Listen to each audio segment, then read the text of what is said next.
Hey guys, before we get started, check out my business. It'll be linked in the description box below. And also, don't forget to follow me on Instagram and TikTok.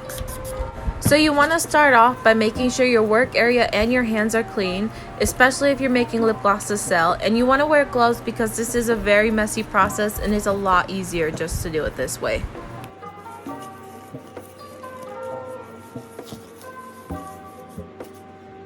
I first start off by measuring my Versagel into a bowl. I recommend using either a metal bowl or a paper bowl, both of which you can get from Dollar Tree. And the Versagel I'm using is from TKB Training, but you can use any Versagel that you get.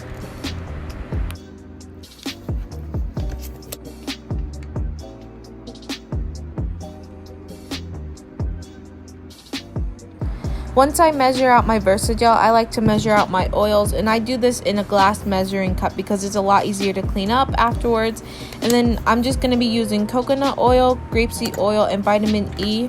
All of these oils are great for moisturizing and hydrating the lips.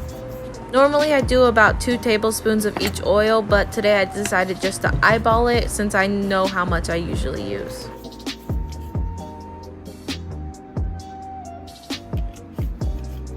Once I finish adding all my oils, I like to mix it all together just to avoid separation later on when I pour it into my Versagel mix. When you're using color for lip gloss, you want to add it to your oils because it mixes better with them than it does with the lip gloss base. And for this lip gloss, I'm going to be using white since I want it to look like the milk in a cereal bowl.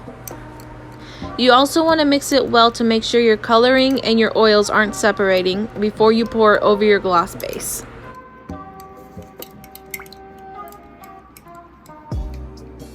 Before I mix my oils and my Versagel together, I like to put something down because it does get very messy. And when you're pouring in your oils into your gloss base, you want to make sure you go slow and only pour a little bit at a time. And make sure when you're mixing it that you stir slowly to make sure that you avoid air bubbles.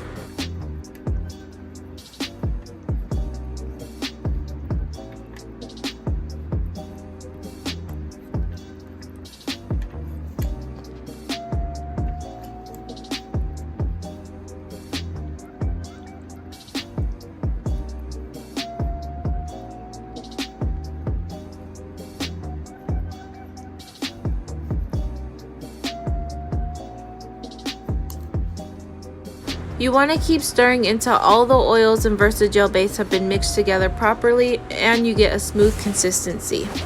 This process does take a while, but it's important to go slow when you're mixing because you don't want to get any air bubbles or pockets in your lip gloss base because it will make it harder for you when you're pouring it into your lip gloss tubes.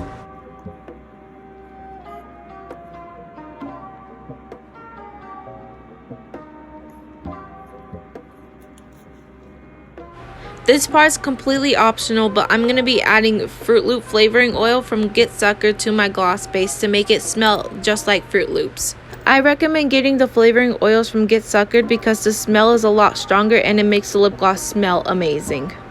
You probably only need to use 1 to 2 drops, but I used 4 because I really wanted the scent of Froot Loops to come through when the lip gloss was inside the tube.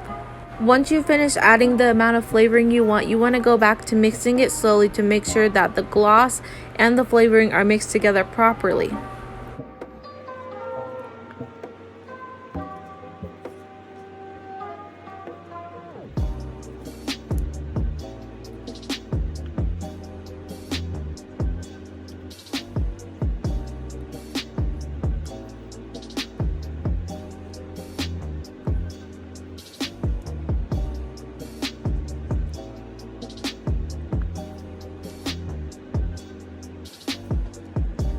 I went ahead and filled the lip gloss tube off camera and it came out so cute, and this is how I did it.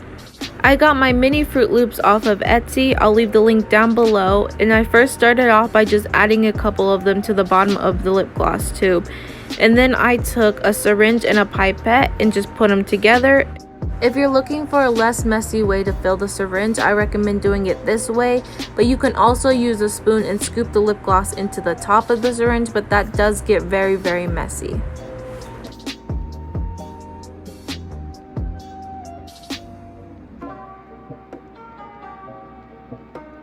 Now I'm going to take my lip gloss tube and I'm going to fill some of it with the lip gloss, and then I'm going to squeeze the bottom of it so that the Froot Loops raise up a little bit, and then I'm going to continue filling it to the top.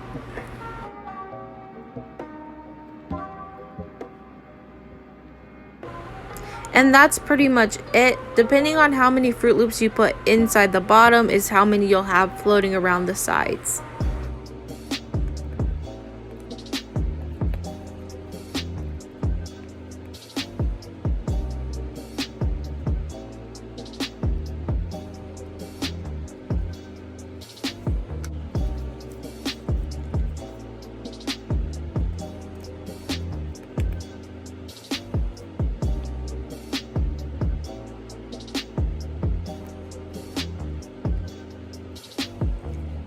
Usually what I do when I finish filling up the lip gloss tubes is I take a baby wipe and I go around the rim to make sure there's no excess lip gloss.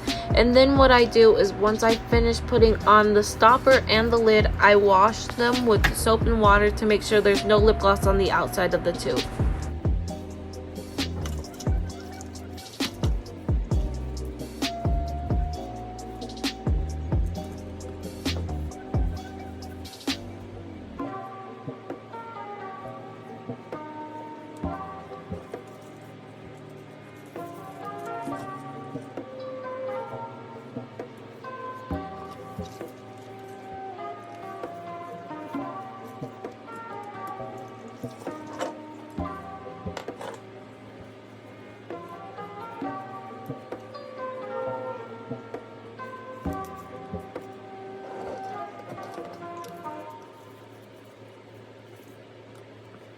And that's it for the video. These came out really cute and they're available now on my website if you want to check them out. It'll be linked in the description box below. Also, don't forget to subscribe, like, and comment, and I'll see you in the next video. Thanks for watching. Bye!